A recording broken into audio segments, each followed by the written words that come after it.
2학년 문학 이번에 기말고사 1번부터 6번까지가 만세전이었는데 만세전 문제가 지문 하나에 7문제가 나왔어요.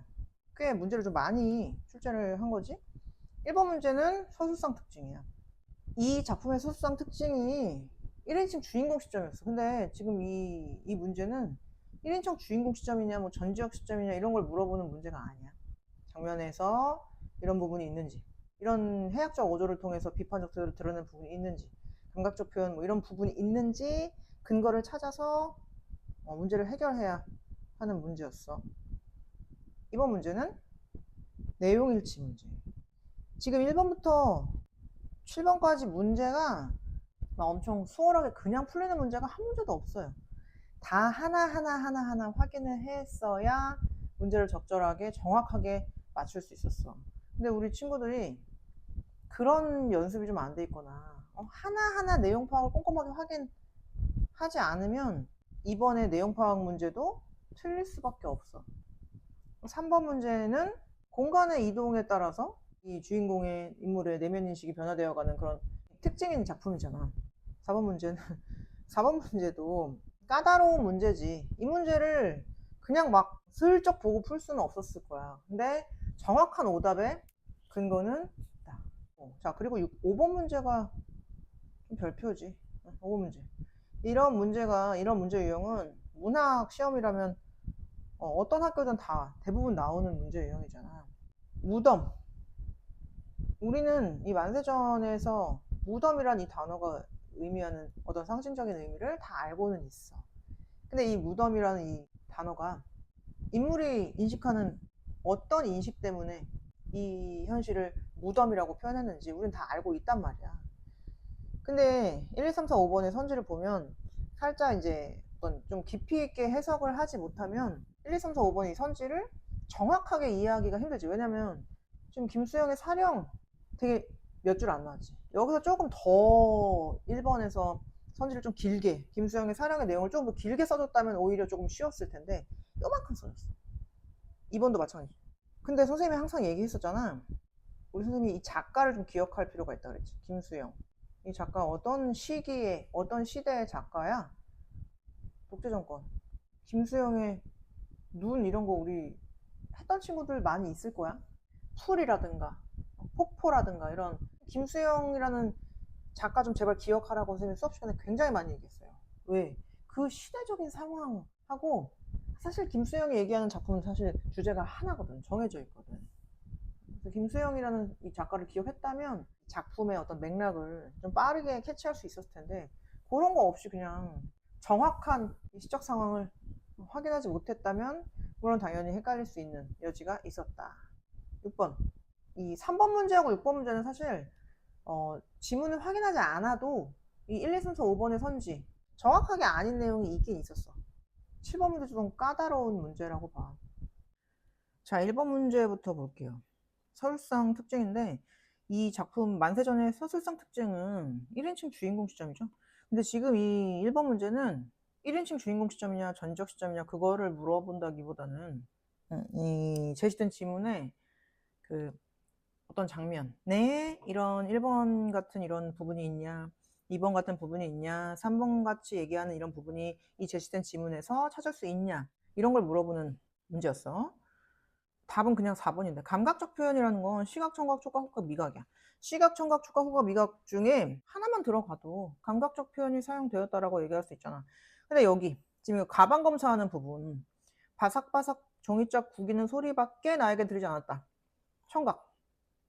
그리고 그 위에 비릿한 헬기를 품은 차디찬 저녁 바람, 비릿하다, 후각, 차디차다, 촉각, 감각적 표현을 사용해서 긴장감이 드러나고 있다. 그리고 등장인물의 심리는 또 따로 찾아봐야 되겠지? 등장인물의 심리 마지막에 굉장히 그 막 눈물 뚝뚝 흘리는 복합적인 심리, 안도감, 불안감, 뭐 분노 이런 것들이 복합적인 심리가 드러나는 부분에 뭐 기적소리, 징소리, 요란하게 울렸다, 등불이 길어졌다 짧아졌다 하는 어떤 시각, 뭐 청각 이런 것들이 화자의 어떤 복합적인 정서하고 연결된 어떤 장면이기 때문에 1번에 4번이 정답이고 1번에 1번이 왜 틀렸어요? 빈번하게 전화했다라고 하기에도 무리가 있어. 이 작품에서 물론 공간의 이동에 따른 시선 전개 방식이 당연히 이 작품의 전체적인 큰 틀의 맥락이지만 제시된 지문에서 봐야지. 제시된 지문에서 장면을 뭐 빈번하게 전환했다. 빈번이란 뭐 2번 이상, 3번 이상 뭐 이런 얘기잖아. 이 장면은 목욕탕, 배 안에 목욕탕에 있다가 어쩔 수 없이 선실 밖으로, 선실로 이동했다가 어쩔 수 없이 잔교, 선실 밖에 잔교로 끌려나가는 장면의 이동은 있다라고 볼 수 있지만 빈번하게 전환하면서 급박하게 전개한다 이런 얘기 맞지 않고 1번에 2번은 왜 틀렸어? 이 작품이 1인칭 주인공 시점이고 서술자 나의 어떤 내면 인식이 계속해서 드러나기 때문에 객관적으로 지시했다고 하면 큰일 나죠. 그리고 3번 냉소적이라는 이 단어와 해악적이라는 단어, 비판적 태도 중에 어디다 X 쳐야 돼? 해악적이라는 어조 틀렸어. 전혀 해악적이지 않아요. 이질적 시선 대비 없어. 이건 지금 다 누구의 시선으로 이 장면을 관찰하고 느끼고 있냐? 서술자 나의 시선에서 벗어나지 않는다. 틀렸고 2번 문제는 까다로운 내용일치 문제죠. 내용일치인데 자칫하면 이런 문제 헷갈릴 수 있지. 까다로운 문제였어. 얘들아, 조선인의 업신여기는 지칭은 뭐야? 요보지. 맨 처음 부분에 그 일본인들이 막 대화하는 부분에서 나오지. 하여간 요보는 말을 잘 듣고 힘든 일도 잘하고 이런 부분 얼마나 조선인들을 무시하는 낮잡아보는 단어인지 우리 배웠으니까 1번 일본인이 조선인을 얼마나 멸시했는지 알 수 있다. 맞다. 자, 이번에 2번 봐봐. 1000명 모집해 가면 근 2,000원까지 벌어들일 수 있다고 노동자 모집원이 얘기했는지부터 찾아봐. 1000명에 근 2,000원. 그 처음 부분으로 봐야 되겠지? 자, 지금 1000명만 가령 1000명만 맡아 갖고 와봐. 데리고 와봐. 2, 3, 4 동안 여비나 일당에서 남는 것은 제하고 그런 거 다 제하고 1,300~1,400원. 자, 1,300원에서 근 2,000원까지 받을 수 있어. 근데 이거 누가 받는 거야? 모집원이 받는 거야. 모집원, 노동자 모집원이 누구한테서 받는 거야? 어디로부터? 회사. 내지의 그 일본의 그 회사, 뭐 방적회사, 뭐 탄광 이런 데서 받는 수수료가 많았다. 모집원이 받는 돈이란 말이야. 이번에 선지를 자세히 보면 이 앞부분은 맞아. 1000명만 모집해가도 2,000원까지 벌어들일 수 있다는 노동자 모집원의 말에서 여기까지 맞다. 내지의 회사가 꽤 큰 수수료를 누구에게 지불했다? 모집원에게 지불했다라는 걸 알 수 있지. 내지의 회사가 수수료를 받았다라고 하면 안 돼. 그래서 적절하지 않은 건 2번이에요. 이런 문제는 내신형 문제고 좀 까다로운 문제에 속하죠. 왜? 우리 학생들이 정확하게 내용 파악을 잘 안 하고 조금 한 번 더 생각을 했어야 되는 문제. 이거 그냥 그럴듯하게 보이지만. 그 다음 3번. 3번 문제는 물론 이렇게 뭐 표가 간단하게 나왔지만 배 안에 있다가 공간의 이동. 장소가 달라지긴 해요. 목욕탕에 있다가 선실로 있다가 배 밖으로 쫓겨났다가 다시 짐 검사 끝나고 다시 갑판으로 들어가서 막 울잖아. 서술자 나의 공간의 이동이 있어요. 자, 어디에서 무슨 일이 있었냐 이런 거 물어보는 얘기죠.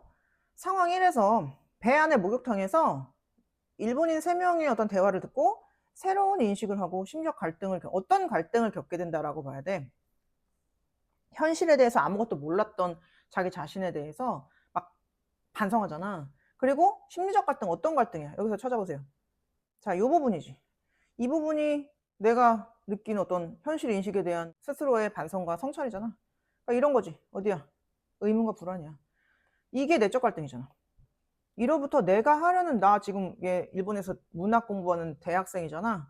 그러니까 내가 지금 하는 게 맞나? 나 여태까지 뭐 한 거지? 이런 의문과 불안을 느끼는 거니까 내적 갈등이라고 볼 수 있죠. 2번.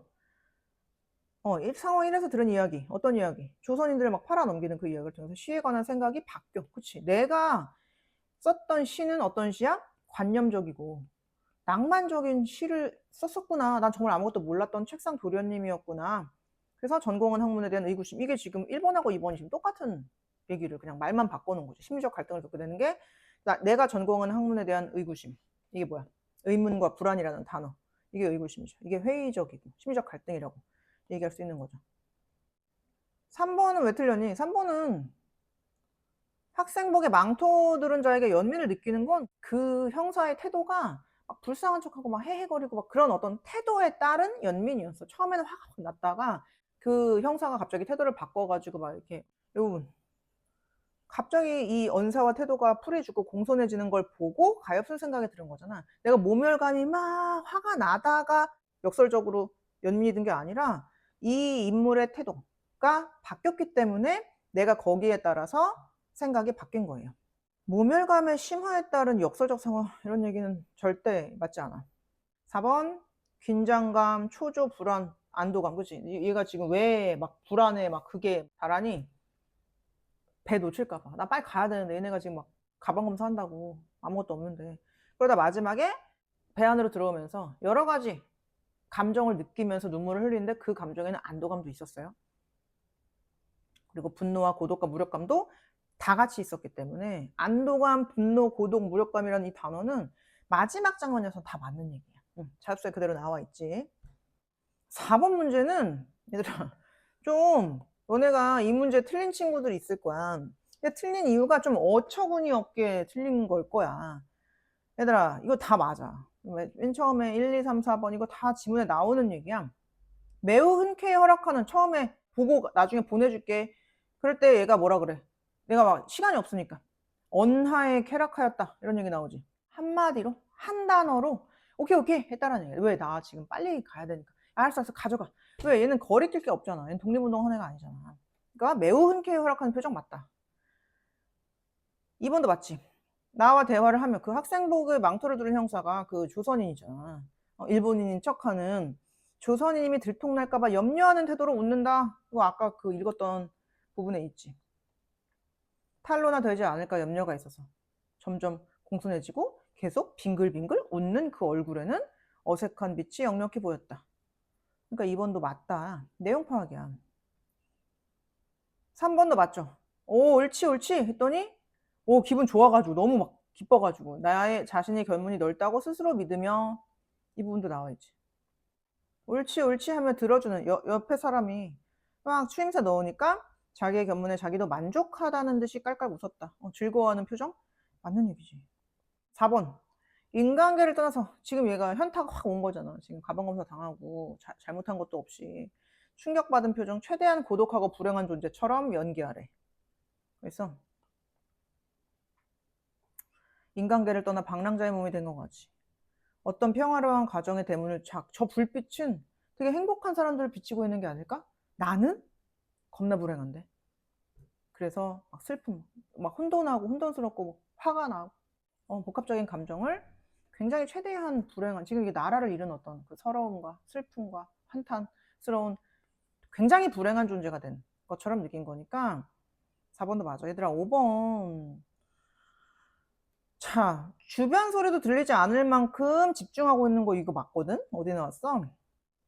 네 사람의 귀에는 들리지 않았어. 이 아무 소리도 들리지 않을 정도로 얘네가 초집중하고 있다라는 장면 묘사인데 이 네 사람 중에 형사는 몇 명이게요? 3명의 형사들이야. 4번 4명. 이렇게 글자 하나만 선생님들이 바꾼 거네. 그다음 5번 문제도 어려운 문제였을 거야. 선생님이 항상 그런 얘기 했었어. 선생님이 이 얘기를 우리 문학 수업 듣는 친구들한테 진짜 많이 했었는데, 김수영이라는 이 이름을 기억해라. 제발 그 현대 시인 중에 좀 기억해야 할 시인들은 좀 기억해라. 얘들아 이 시인을 기억하라고 왜 선생님 이걸 이 사람 왜 기억하라고 그랬니? 김수영이라는 이 사람은 어느 시대야? 60년대 독재 정권에서 그 어떤 체제와 사회나 현실에 대해 굉장히 비판하고 저항하려고 했던 어떤 그 저항시를 썼던, 참여시를 썼던 그 시인이기 때문에 주제가 거의 정해져 있어요. 대부분. 그래서 김수영의 우리 이거 했었잖아. 어느 날 고공을 나오면서 이것도 하고, 김수영의 눈도 했었고, 김수영의 폭포 이런 거. 김수영의 작품이 우리 자습서나 모의고사나 공부할 때 나오는 어떤 그런 예시들의 김수영의 작품들은 대부분 주제가 똑같아. 현실의 저항. 그래서 답이, 얘들아 무덤이라는 이 단어의 상징적 의미를 모르는 친구들은 없을 거야. 그죠? 지금 우리가 지금 자습서에 나오는 그 자습서에는 무덤이란 단어가 안 나와. 근데 우리가 다른 외부 지문 하면서, 만세전에 외부 지문 하면서 무덤이라는 단어가 염상섭한테 어떤 의미를 지녔는지, 혹은 이 인물, 이인화라는 인물한테 어떤 의미를 지녔는지 모르는 자는 없을 거야. 왜? 여기서 이 식민지, 조선. 식민 지배를 받는 조선의 현실에 대해서 이 인물의 극단적인 어떤 상징적 단어가 무덤이잖아. 야, 이렇게 살고 있다니. 우리 이 조선인들이 이렇게까지 비참한 삶을 살고 있다니. 이게 뭐야? 세상은 구더기가 끓는 무덤이다라고 한탄하고 탄식하는 상징적 단어가 무덤이잖아. 그게 바로 김수영이야. 김수영의 현실인식, 사회체제라든가 독재 정권이라든가 현실에 대한 굉장히 커다란 비판적 인식을 가진 작가가 김수영이란 말이야. 이 욕된 교회라는 건 어떤 공간이니? 내가 살고 있는 이 현실 공간이 마음에 들지 않는다. 부정적 현실이. 그대의 정의, 굉장히 정의롭게 사는 타인이 있고, 우리들의 섬세도, 행동이, 야, 우리 행동해야 되잖아. 김수영이 고공을 나오면서 해서 왜 자조했니? 나는 본질적인 문제에는 저항하지 못하고 별것도 아닌 사람한테 욕지거리 하는 그런 나 자신에 대한 비웃음, 자조였잖아. 그러니까 나는 이 욕된 교회에서 이 모든 사람들, 그대나 우리들 이런 행동이 다 마음에 들지 않는 거야. 이 부정적 현실에 대한 비판과 한탄이다. 다 1번이에요. 이게 우리 5번에 여기 묘석이라는 단어 때문에 요거를 5번이라고 한 친구들도 있을 것 같은데, 이 5번도 얘들아 시적 상황이 좀 부정적이죠. 되게 우울해. 왜? 그리고 얘 되게 슬프대. 그리고 황망하대. 그죠? 그래서 벙어리 되어 입을 다문다 라는 건 도시. 얘들아 여기 도시를 상징하는 단어가 여러 개 나와. 어떤 거야? 등불, 고층, 찬란한 야경, 이런 게 도시에 있는 어떤 화자인가 봐. 화자가 도시의 어떤 화려한 도시 안에서 고층 빌딩이 굉장히 묘석 같아. 응? 묘지에 묘비같이 고층 빌딩이 서 있어. 이 도시의 모습이 굉장히 부정적이죠.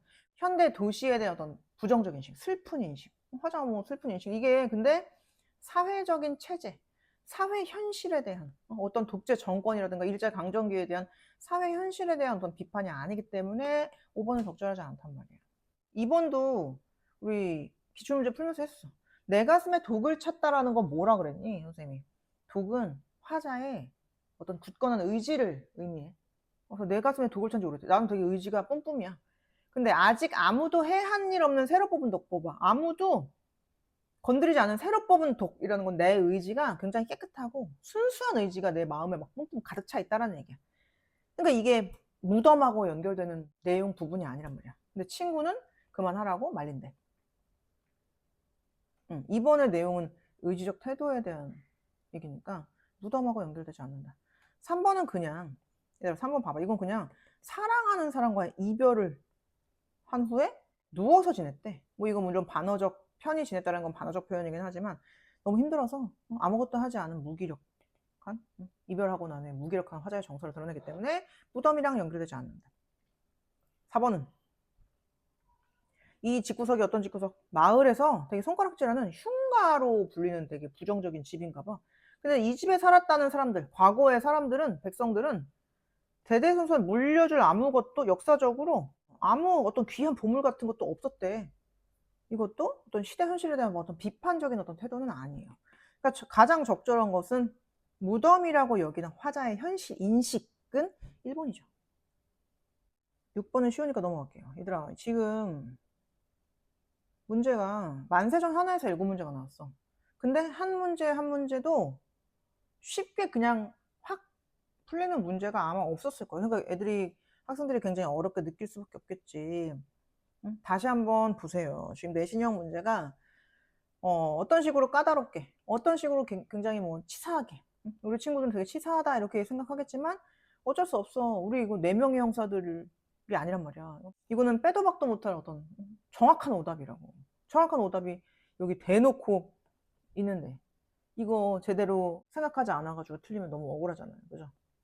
그래서 항상 내신형 문제들은 좀 모의고사 풀 때보다 우리 더 깐깐하고 꼼꼼하게 좀 보라 그랬죠. 더 최대한 이 단어가 맞나? 이 단어를 그냥 믿어버리지 말고 의심하고 이게 진짜 지문에 있었나? 제시된 지문에 정확하게 있는지 다시 한번 확인하라고 했잖아요. 그죠?